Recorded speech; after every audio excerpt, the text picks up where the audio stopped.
우리가 큰 깨달음을 경험했을 때 과거를 돌아볼 때가 있어요. 그때 누가 날 좀 말려줬더라면, 그때 누가 나한테 좀 따끔하게 말을 해줬더라면 내가 이렇게 살진 않았을 텐데, 그때 누가 좀 나에게 아주 인생을 뒤바꿀 말을 해줬더라면 내가 이렇게 오랜 시간 인생을 허비하지 않았을 텐데 후회하기도 하고 좀 아쉬운 마음이 들기도 합니다. 곰곰이 생각해 보면은 정말 내가 그때로 돌아간다면, 그때 누군가 나에게 그 말을 해줬다면 내가 과연 그 말을 들었을까? 잘 생각해 보면은 그때 그 과거에 나는 누구의 말도 듣지 않았을 거예요. 내가 추구하는 것만 계속 따라가고 내가 욕망하는 것만 계속 따라갔습니다. 그리고 좋아하는 것, 내가 어떤 무언가에 꽂혀가지고 그 마음에 계속 쏠려 있었기 때문에 시간이 많이 지나서 지금 깨달았어도, 그때 아무리 나에게 누군가 얘기를 해줬어도 받아들이지 못했을 거예요. 우리에게는 그때는 그 말이 필요한 게 아니라 어쩌면 다른 것이 필요했을지 몰라요. 사람들을 통한 어떤 사랑이 더 필요했을지도 모르겠어요. 우리에게는 어쩌면 들을 귀가 필요합니다. 그리고 무엇이 참 진리를 듣지 못하게 막고 있는지 우리가 알아야 되는 것입니다. 오늘 말씀은 그 죽은 나사로를 살리신 성경 이야기입니다. 죽은 나사로를 살리신 이야기의 주인공은 나사로가 아닙니다. 주인공은 예수님이세요. 그리고 이 이야기에 등장하는 많은 인물들은 예수님을 증거하는 역할을 하고 있습니다. 예수님이 어떤 분인지를 알려주는 역할을 하는 거예요. 근데 이 사건은 예수님께서 요한복음 12장에 예루살렘에 입성하기 직전의 이야기예요. 그러니까 예수님이 12장부터 예루살렘에 입성하시면서 예수님의 순환 이야기가 이제 펼쳐갑니다. 예수님의 십자가 죽음, 부활까지 계속 이어지는데 그 입성 직전의 이야기예요. 그러니까 나사로의 사건이 입성 직전의 마지막 이야기이기 때문에 나사로가 죽고 부활하신 이야기는 예수님의 그 죽음과 부활을 암시하는 이야기이기도 합니다. 요한복음에 보면은 여러 가지 이제 기적 사건들이 나오는데 그 기적 사건들을 하나하나 보면은 점진적으로 예수님의 능력과 사역의 깊이를 이렇게 드러내고 있어요.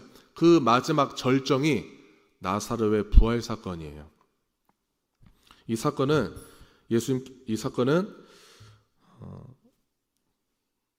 이 나사로의 사건은 요한복음 11장에 나오는데 이미 요한복음 5장에 예언되어 있습니다. 5장 28절과 29절 같이 보도록 하겠습니다. 이를 놀랍게 여기지 말라. 무덤 속에 있는 자가 다 그의 음성을 들을 때가 오나니 선한 일을 행한 자는 생명의 부활로, 악한 일을 행한 자는 심판의 부활로 나오리라. 아멘. 자, 이미 벌써 성경은 나사로의 사건이 나오기 전에 이 죽은 자에 대한 부활, 그리고 이 부활에 대해서 계속 얘기를 하고 있어요. 나사로의 부활을 통해서 예수님의 십자가의 부활, 그러니까 나사로가 어떻게 서서히 부활되어 가는지를 이야기 속으로 한번 들어가 보도록 하겠습니다. 이 마르다와 마리아 자매가 베다니에 살고 있었습니다. 이 자매의 오빠가 나사로예요. 나사로가 죽을 병에 걸렸어요. 그래서 예수님께 사람을 보내서 나사로의 이 죽을 병에 대해서 알리게 됩니다. 근데 예수님이 그때 이 베다니에 계신 게 아니라 좀 베다니에서 떨어진 베레아 지역에서 전도를 하고 계셨어요. 우리가 가족 중에서 누군가가 아프면은 가족은 다 아픈 거예요. 가족은 다 연결되어 있기 때문에 같이 아픈 거예요. 그날 하루는 다 같이 아픈 거예요. 근데 만약에 죽을 병이라면 얘기가 좀 달라지죠. 다 같이 아픈 정도가 아니라 너무 많이 아프고 침울하게 돼요. 가족이기 때문에. 근데 예수님께서는 그러한 가족의 상황, 그러한 어떤 심각한 상황에 대해서 그 병이 생긴 목적을 얘기하고 있습니다. 요한복음 11장 4절에 보면은 하나님의 영광, 이 병은 죽을 병이 아니라 하나님의 영광을 위함이요 하나님의 아들이 이로 말미암아 영광을 받게 하려 함이라, 이렇게 말씀하고 계십니다. 그 병은 하나님의 아들 예수, 하나님의 아들 예수가 영광을 받게 하려는 것이다 라고 얘기하고 있어요. 그러니까 이 대목을 보면은 우리가 살아가면서 먼저 하나님의 말씀을 기억해야 할 것이 바로 이 부분인 것 같아요. 우리가 들어야 할 하나님의 음성은 우리가 어떤 환경을 처해 있든지 간에, 어떤 상황을 만나든지 간에 그 모든 상황과 환경은 하나님의 영광을 위한 것이라는 거예요. 우리의 모든 것은 하나님의 영광을 드러내기 위한 상황과 환경과 인생이라는 것입니다. 이 병의 목적이 요한복음을 기록한 요한복음의 기록 목적과도 연결이 됩니다. 요한복음 20장 31절에 보면요, 우리 같이 한번 읽어보겠습니다. 오직 이것을 기록함은 너희로 예수께서 하나님의 아들 그리스도이심을 믿게 하려 함이요 또 너희로 믿고 그 이름을 힘입어 생명을 얻게 하려 함이라. 아멘. 자, 요한복음은 독자로 하여금 하나님의 아들 그리스도를 믿게 하려는 것입니다. 이게 초점이 있어요. 요한복음 전반적인 초점이 여기에 달려 있습니다. 자, 가족들은 지금 죽을 병에 걸려서 난리가 났고 힘들어하고 있어요. 근데 예수님은 죽을 병이 아니라는 거예요. 이미 여기 예수님의 대답부터가 온도가 달라요. 심지어 병든 소식을 듣고도 바로 베다니에 오지 않고 이틀간 베레아 지역에 더 머무셨습니다. 이 머무는 동안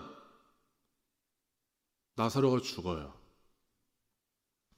예수님께서는 나사로가 죽었다는 것을 아시고, 나사로가 잠들었다, 이제 내가 깨우러 가야겠다, 제자들에게 말씀을 하셨어요.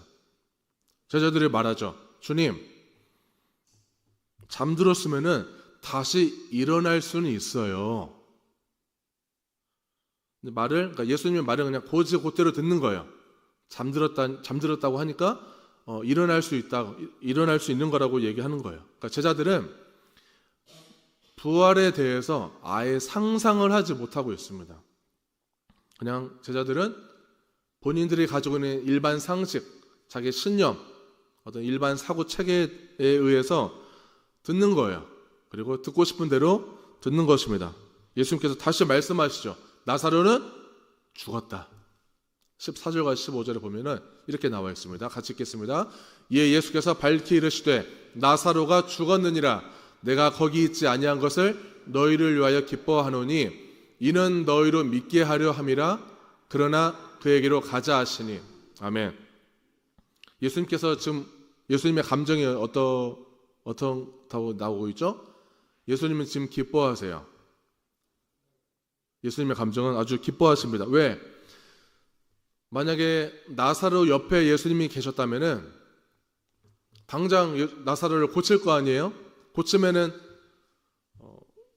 그러니까 죽기 전에 나사로를 고쳤다면 그냥 고치는 일들은 많이 일어나니까 제자들에게 그 부활 신앙을 가르쳐 줄 수가 없는데, 멀리 떨어진 상태에서 나사로는 죽었고 이제 내가 제자들을 데리고 가서 살리는 일을 통해서 제자들이 드디어 부활 신앙을 갖게 될 것을 생각하면서 예수님이 기뻐하시는 거예요. 이제 가자, 나와 함께 가자. 그러니까 여전히 예수님의 마음과 그 나사로의 가족의 마음은 온도 차이가 큽니다. 자, 이런 마음들이 현재 예수님을 믿고 교회를 다니고 있는 우리를 향한, 제자된 우리를 향한 하나님의 마음이세요. 우리는 얼마든지 예수의 부활을 체험할 수 있어요. 매일 그 부활을 경험할 수가 있습니다. 도마는 다시 유대 땅으로 베다니로 가자는 예수님의 말을 듣고 예수가 유대 땅으로 죽으러 가시는 것으로 오해를 합니다. 그래서 다른 제자들에게 우리도 예수님과 같이 죽으러 같이 가자. 이렇게 얘기하고 있어요. 그러니까 도마는 예수님 말을 오해했을지라도 예수님은 여전히 기뻐하세요. 제자들은 한두 번이 아니니까 예수님의 말을 오해하고 잘못 알아듣는 적이 한두 번이 아니기 때문에 그래도 예수님은 기쁨을 가지고 제자들과 같이 움직이게 됩니다. 자, 사람은요, 해석하는 능력이 있어요. 도마처럼 예수님의 말씀을 그냥 있는 그대로, 말씀을 문자 그대로 믿는 것은 우리가 좀 주의해야겠지만, 바르게 해석한 말씀을 확실하게 붙잡아야 합니다. 우리가 설교를 듣고 왜 금방 까먹을까요? 말씀을 읽고 설교를 듣고 금방 까먹는 이유가 있어요. 까먹어도 숨은 쉬니까. 우리가 까먹더라도 죽지 않고 숨을 쉬고 있기 때문에 말씀 금방 까먹어요. 근데 우리가 말씀을 까먹지 않고 붙잡으려고 하면요, 우리 안에 있는 죽어있는 영역들이 점점 살아나게 됩니다. 숨을 쉬고 있어도 죽어있는 영역들이 군데군데 있기 때문에 그것들이 점점 살아나는 것을 체험하는 거예요. 그 체험은 누구만 할 수 있냐? 말씀을 붙잡은 사람만 할 수 있는 거예요. 내가 오늘 한 구절이라도 읽고 그 말씀을 붙잡은 사람만 그 말씀에 근거해서 오늘을 살아나는 역사, 그 부활을 우리도 경험할 수 있는 것입니다. 말씀을 왜 가까이 해야 될까요? 살아나려고 한 노력이에요. 고린도전서에 보면요, 고린도전서 15장 54절에 보면은 이에 썩을 것이 썩지 아니함을 입고 이 죽을 것이 죽지 아니함을 입을 때에는 사망을 삼키고 이기리라고 기록된 말씀이 이루어지리라 말씀하고 계세요. 고린도 교회에는 부활에 대해서 믿음이 흔들리고 있었어요. 그 교회 하신 말씀이에요. 반드시 사망을 삼키고 이기리라고 기록된 말씀, 이것이 하나님의 음성입니다. 이걸 붙잡으라는 거예요. 고린도전서 57절과 58절에도 나와 있습니다. 우리 주 예수 그리스도로 말미암아 우리에게 승리를 주시는 하나님께 감사하노니 그러므로 내 사랑하는 형제들아 견실하며 흔들리지 말고 항상 주의 일에 더욱 힘쓰는 자들이 되라. 이는 너희 수고가 주 안에서 헛되지 않은 줄 알미라. 아멘. 우리의 승리는 예수님으로 인한 승리입니다. 이 승리는요, 확실히 승리가 보장된 하나님의 말씀이기 때문에 흔들리지 말고 견실하며 주의 일에 힘쓰라고 말씀하고 계세요. 우리가 붙잡아야 될 말씀은 이런 말씀이에요. 우리는 확실히 이기고 승리하기 때문에 두려워하지 말고 흔들림 없이 주의 일에 힘쓰길 바랍니다. 자, 예수님께서 나사로가 죽은 지 4일 만에 베다니에 도착하세요. 이 팔레스타인의 따뜻한 기후는 사체가 금방 부패하기 때문에 시신을 당일날 사망하게 되면 당일날 매장을 합니다. 조문객들이 많이 방문하죠. 북적북적 아주 완전 장례식장 분위기가 나요. 여기에 방문하는 모든 사람들이 나사로가 죽었다는 것에 대해서 의심하는 사람 단 한 명도 없어요. 당연히 죽었다고 생각하고 방문합니다. 예수님께서 오셨기 때문에 마르다가 예수님을 맞이하면서 말하고 있어요. 21절에 보니까요, 예수님, 주께서 여기 계셨더라면 내 오라버니가 죽지 아니하였겠나이다. 이렇게 말을 하고 있어요. 마리아도 똑같이 얘기해요. 32절에 주께서 여기 계셨더라면, 완전 똑같아요. 내 오라버니가 죽지 아니하였겠나이다. 똑같이 말하고 있어요. 오빠가 죽기 전에 주님이 여기 계셨더라면 반드시 살아났을 거예요. 이거 믿음 있는 건가요? 믿음 있는 거예요. 예수님의 치유 권능, 분명히 죽기 직전에, 병든 상태, 정말 죽기 직전에 예수님이 여기에 계셨다면 안수라도 해서, 말씀이라도 해서 살아났을 거예요. 치유 권능은 믿어요. 그런데 아직 죽어있는 자를 살리는 권능은 아직 믿지 못하고 있습니다. 또는 예수님은 꼭 이 장소에 옮기셔야 살리는 것이 아니라 그냥 말로만 살리는 능력도 아직, 그 권능도 아직 믿지 못하셨어요. 아직 알지 못했어요. 자, 마르다와 마리아의 차이는 마르다의 고백에서도 또 볼 수 있습니다. 22절을 보니까요. 그러나 나는 이제라도 주께서 무엇이든지 하나님께 구하시는 것을 하나님이 주실 줄을 아나이다. 고백하고 있어요. 예수님이 이제라도 하나님께 구하면 오빠가 살아날 것을 저는 믿어요. 이게 믿음의 고백이긴 한데요. 이 말을 듣고 예수님께서 나사로가 지금 살아날 것이다. 지금 부활할 것이다. 얘기했어요. 그런데 24절에 보니까 마지막 날에는 다시 살아나는 거 저도 알아요. 이렇게 얘기해요. 그러니까 이 마르다의 저 고백은 나사로가 부활하는 거에 지금 부활하는 것이 아니라 세상 끝날에 부활할 것을 믿고 있는다는 고백이에요. 그러니까 유대인들은 모든 사람이 세상의 마지막 날이 되면은 몸이 부활할 것이라는 것을 알고 있었어요. 믿고 있었어요. 거기에 근거해서 마르다가 고백한 거예요. 지금 부활이 아니라 그날, 그 끝날에 부활할 거라는 것을 믿고 있었던 거죠. 그러니까 마르다는 교리에 대해서 그 교리는 알고 있었어요. 근데 아직 예수의 부활의 능력은 모르고 있었습니다. 39절에도요. 나사로가 있는 39절에 나사로가 묻어있는 그 무덤 앞에 돌이 있는데 그 돌을 옮기라고 했을 때 마르다가 이렇게 얘기합니다.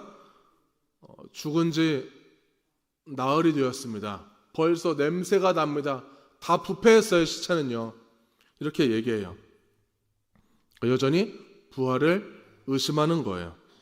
예수님께서는 그러한 마르다와 마리아에게 자신의 정체를 분명하게 드러내세요.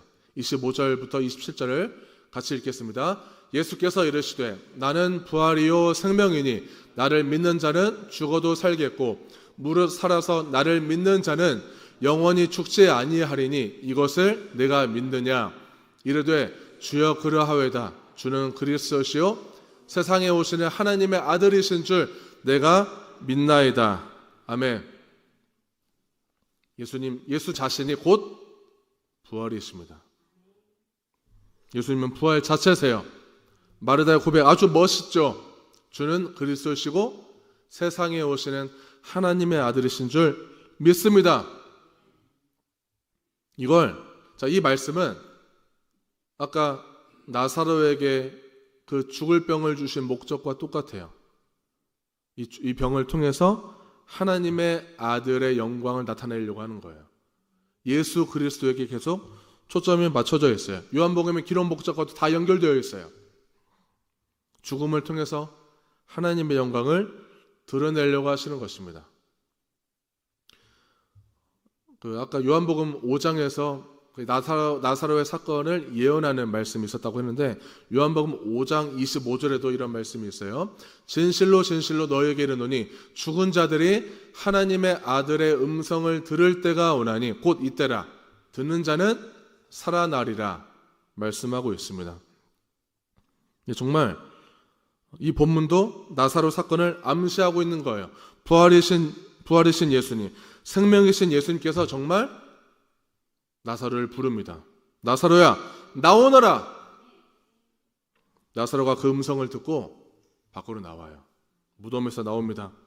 나사로의 부활은 장차 주의 음성을 듣고 죽음에서 걸어 나올 모든 믿는 자들을 예표하는 사건이 되어졌어요. 나사로가 살아나오니까 많은 유대인들이 또 많은 사람들이 충격을 받았겠죠. 그래서 그 사건을 계기로 유대인들은 예수님을 믿게 돼요. 이것 때문에 산헤드린 사람들은 예수님을 죽이기로 모의하고 붙잡습니다. 예수님께서 붙잡혔을 때 여전히 예수님은 하나님 아버지의 음성이 필요했어요. 42절 같이 보겠습니다. 항상 내 말을 들으시는 줄을 내가 알았나이다. 그러나 이 말씀하옵는 것은 둘러선 무리를 위함이니 곧 아버지께서 나를 보내신 것을 그들로 믿게 하려 함이니이다. 아멘. 나사로를 살리실 때 예수님이 기도하세요. 하나님께. 하나님, 저의 기도를 들으실 줄로 믿습니다. 하나님, 제가 여기에 온 것은 하나님께서 저를 보내셨고, 하나님께서 저를 보내신 것은 제가 이루어야 할 사명이 있음을 믿습니다. 모든 인류를 살리시는 그 목적, 그리고 나를 믿게끔 하려고 하는 그 사명, 저 기억합니다.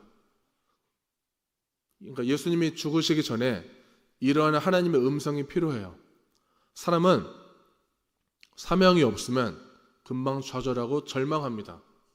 죽어요. 영적으로 죽을 수도 있어요. 사명을 받은 자는 그 사명을 위해서 죽기까지 충성할 수가 있습니다. 예수님께서는 생명을 살리셨는데 죽임을 당하셨어요. 우리도 하나님의 음성을 들어야 죽기까지 충성하며 다른 영혼들을 살려낼 수가 있습니다. 우리가 아무리 상처받더라도, 삶이 힘들고 신앙생활이 힘들더라도 우리는 사명을 받았으면 그 사명의 책임을 위해서 죽기까지 감당할 수가 있는 거예요. 유대인들 울고 있는 마리아, 그러니까 나사로가 살아나기 전에 울고 있는 마리아나 또 많은 유대인들을 보면서 예수님도 비통해 하셨어요. 같이 우셨어요. 그 눈물은, 예수님의 눈물은 분명히 예수님은 나사로를 살리실 것을 그렇게 알고 오셨는데도 불구하고 그들의 눈물을 보면서 같이 우시는 것은 어떤 동정 이상의 눈물이었어요. 곧 임박할 예수님의 자신의 죽음을 내다본 눈물이었습니다. 어쩌면 예수님은 부활할 것을 알지만 죽음이 두려운 거예요. 인간적으로 두렵고 떨림이 있었습니다. 그 예수님의 그 어려운 고난의 길, 또 십자가의 죽음, 부활 덕분에 우리는 소망을 얻게 되었습니다. 죽어도 살 수 있어. 아무리 힘들어도 다시 우리는 소생할 수 있어. 이런 소망을 우리가 가질 수 있는 거예요. 크리스찬들은 이미 그리스도와 함께 부활했습니다. 인생의 절망이라고 해석하면은 절망으로 사는 거예요. 인생이 우울하면 우울한 것으로 해석하면 우울하게 사는 거예요. 그러한 절망과 우울한 이들을 위해서 교회가 해야 할 일들이 참 많습니다. 같이 곁에 있어주는 것이 필요하고요. 같이 아파해 주는 것 정말 중요해요. 그냥 이야기를 들어주는 것도 너무나 아주 소중한 활동입니다. 사역이죠. 그리고 그 사람의 힘든 마음을 공감해 주는 건 정말 중요한 사역 중에 하나예요. 우리가 살면서 몸은 살아있지만 심리적으로는 죽어있는 상태도 많이 겪어요. 영적으로 죽어있는 상태도 많이 겪습니다. 하나님과 멀어지면 영적으로 죽어있는 거예요. 심리적으로 마음이 너무나 불안하고 두려우면은 죽어있는 상태와 비슷해요. 그런 상태의 많은 성도들, 많은 영혼들을 위해서 우리가 그들을 위해서 헌신할 때 그들의 마음속에 그 절망과 우울 속에 빠져있는 상태에서 다시 빠져나올 수 있는 그 생명운동을 교회가 해야 하는 것이죠. 들어주기만 해도 마음이 시원해지고 다시 내가 너무나 부정적으로만 생각했네요. 다시 마음 고쳐먹고 다시 살게요. 이런 역사들이 일어나는 거예요. 다른 사람들의 말 들어주는 거 쉬우신가요? 어떤 분들은 다른 사람의 말 들어주는 걸 참 잘하는 분들이 계세요. 전 너무 부러워요. 저는 진짜 조금만 들어도 힘들어요. 목사인데 큰일 났어요. 남의 얘기 들어주는 거 정말 힘들어요. 이거는 헌신적인 거예요. 그러니까 오죽하면은 돈 주고 얘기를 들어달라고 하잖아요. 요즘은 상담센터에 가서. 남의 아픔을 우리가 딱 들었을 때는 그 아픔을 함부로 안다고 말하면 안 됩니다. 우린 그 어느 누구도 그 사람과 똑같은 100% 똑같은 상황에서 똑같은 아픔을 겪어본 사람 단 한 사람도 없어요. 다 다른 거예요. 그냥 비슷할 뿐이죠. 유추할 뿐이에요. 나랑 비슷한 사건을 경험했기 때문에 저럴 거야 라고 우리가 추측하고 유추할 뿐이지 똑같은 상황과 똑같은 그 감정을 느낄 수는 없어요. 오히려 차라리 당신의 그 아픔을 저는 감히 헤아릴 수 없습니다 라고 표현하는 게 더 진실한 표현이라고 생각을 합니다. 시편 23편에 보면요, 내 영혼을 소생시키시고 자기 이름을 위하여 의의 길을 인도하신다고 약속하셨어요. 그래서 소생은 부활이에요. 우리의 영혼을 부활시켜 주신다고 늘 약속하시는 거예요. 우리 영혼이 제자리를 찾을 수 있도록 회복시키십니다. 근데 이 회복시키시는 이 부활의 역사들을 하나님은 자기 이름을 위하여, 자기 이름을 걸고 하는 거예요. 자기 이름을 위하여 하나님 자신의 영광을 위해서 우리를 의의 길로 인도하시는 겁니다. 사망의 음침한 골짜기로 다닐지라도 우리와 함께 하신다는 그 약속 덕분에 우리는 두렵지 않아요. 두려워할 필요도 없습니다. 내 눈앞에 원수의 목전에서 내게 상을 차려주시고 내 눈앞에 원수들이 내 생명을 노리고 있을지라도 상을 차려주신다고 해요. 구약에서는 하나님 앞에 베풀어 주신 이 음식을 먹는 것은요, 하나님과의 깊은 교제를 뜻해요. 하나님과의 언약 관계를 뜻합니다. 그러니까 원수들이 공격할 틈이 없는 거예요. 우리와 그 언약 관계 속에서 아주 견고하게 함께 하시고 계시기 때문에 공격할 틈도 없고 우리를 시종일관 지키시고 보호하신다고 약속하시는 거예요. 우리가 붙들어야 할 말씀이 뭐예요? 이런 말씀을 붙잡고 살아야 됩니다.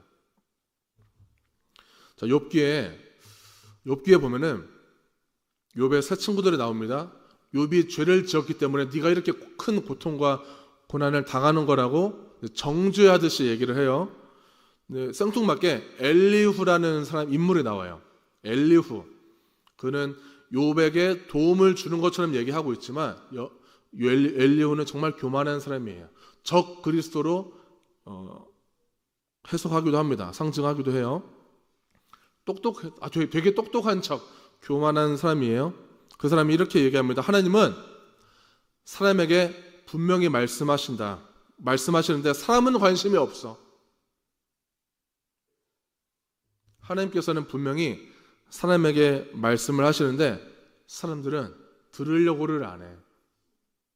심지어 하나님께서는 꿈으로도 말씀하시고 환상 중에도 알려주시고 경고도 해주시고 교만하지 못하도록 막아주시기도 하고 하나님은 우리를 건져주시는 분이야. 그런 말까지 해요. 그런 교만한 사람이. 제가 여기 이 대목을 보면서 욥기를 묵상하면서 꿈에 대해서 생각을 좀 해봤어요. 꿈은 참 신비로운 거잖아요. 근데 이 심리학자들이 꿈을 연구했어요. 과연 꿈이란 뭘까? 꿈에 대해서 연구를 해보니까 꿈은 한마디로 내 마음의 거울이라고 얘기해요. 내 마음의 거울. 그러니까 무의식 속에 많은 것들을 눌러놓고 살면은 의식하지 않고 살기 때문에 그것을 무의식 속에 그 많은 것들을 꿈으로 보여준다는 거예요. 내 마음속에 내가 여러 가지 아픔이나 두려움, 여러 가지 감정들, 그런 것들을 자꾸만 부정적인 것들을 떠올리면 내가 살기가 힘들기 때문에 막 눌러놓은 것들을 꿈으로 보여준다는 거예요. 모든 꿈이 다 그런 건 아니지만 그렇게 심리학자들이 연구를 한 결과 그렇게 얘기를 하고 있습니다. 근데 제가 원래는 오늘 욥기 얘기를 안 하려고 했어요. 근데 제가 오늘 아침에 꿈을 꿨습니다. 근데 그 꿈이 해석이 안 되면은 얘기를 안 하려고 했는데 해석이 됐어요. 아침에. 그러니까 제가 아침에 꿈을 꾸고 이게 무슨 꿈인지 내 무의식 속에 뭐가 들어있는지를 계속 아침 내내 해석하느라 좀 애를 먹었어요. 그 꿈 얘기를 하고 마치겠습니다. 자, 오늘 꿈에 어떤 여자가 나오는데 저랑 연인 관계로 나왔어요. 근데 그 여자의 남사친도 같이 있었어요. 그 여자가 제 아내 얼굴은 아니었어요.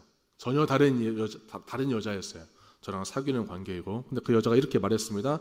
아니, 사귀는 사이에서 다른 남자 좋아할 수도 있지. 그런 말을 꿈속에서 이제 들은 거예요, 제가. 그 말을 듣고 제가 충격받습니다.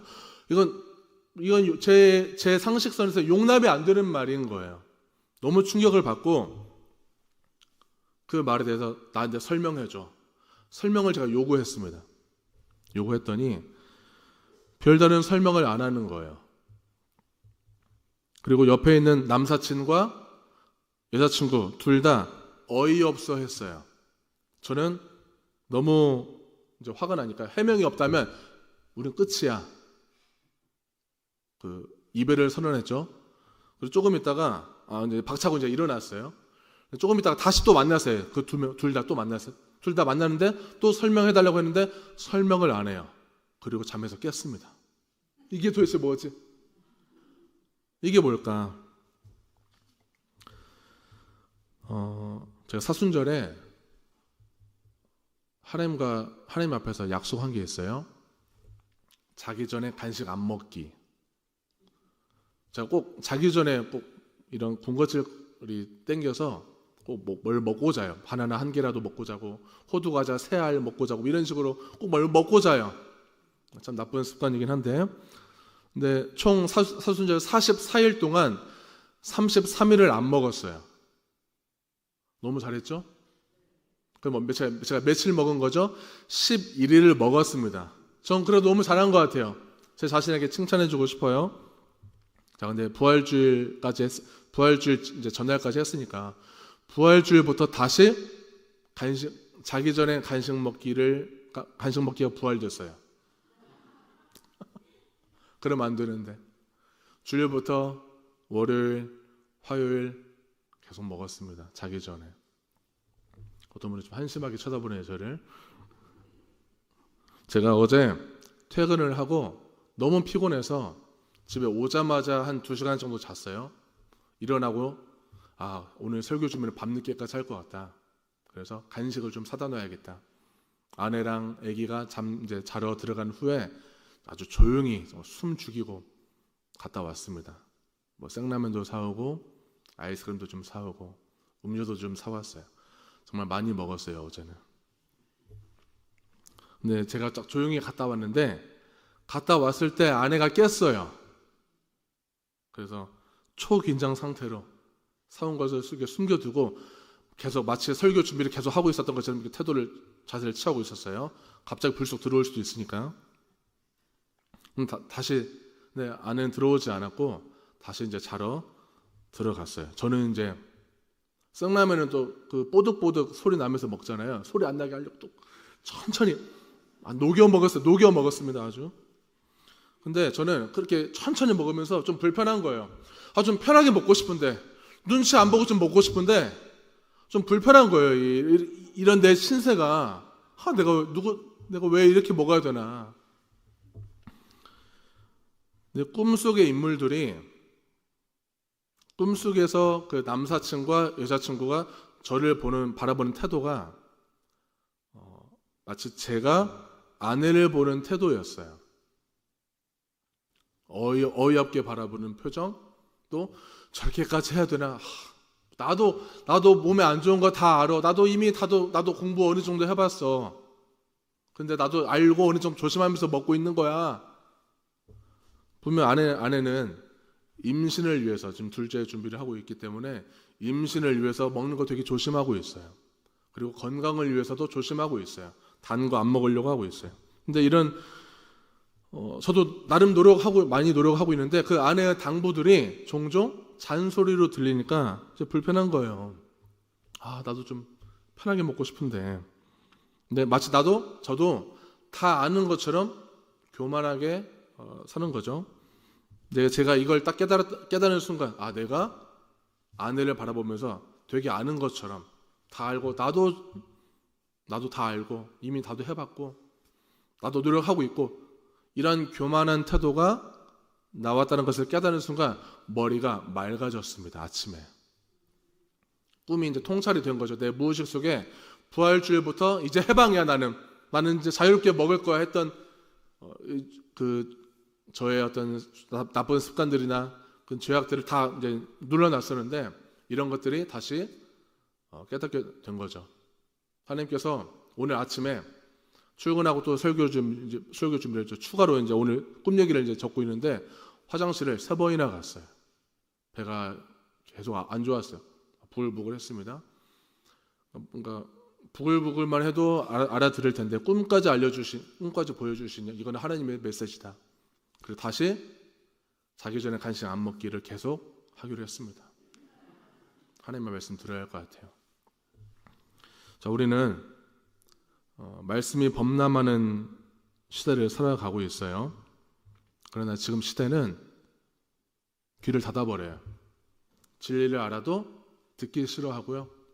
비리와 불의 이런 것들을 봐도 눈을 감아버리는 시대입니다. 그러니까 듣지 않으려고 하는 의지는 외부 환경 탓이 아니라 내 내부의 원인이 있는 거예요. 하나님의 말씀은 지금도 살아서 역사하십니다. 운동력이 있어요. 하나님은 지금도 우리를 위해서 일하고 계십니다. 그리고 연약한 자들을 위해서 성령께서 지금도 돕고 계세요. 매번 넘어지더라도 성령님은 계속 우리를 위해서 도와주시고 계세요. 그 성경을 또 세상을 사람을 내 식대로 해석하는 우를 범하지 않기를 바랍니다.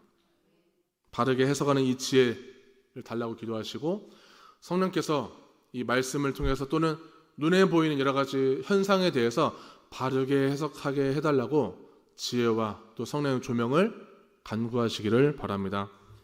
주님께서 눈물로 감당하셨던 이 죽음이 다시 부활의 소망이 된 것처럼 우리도 매일 부활 신앙을 품고 또 모든 일에 하나님의 영광을 위해서 살아가는 저와 성도님들 다 되시기를 축원합니다.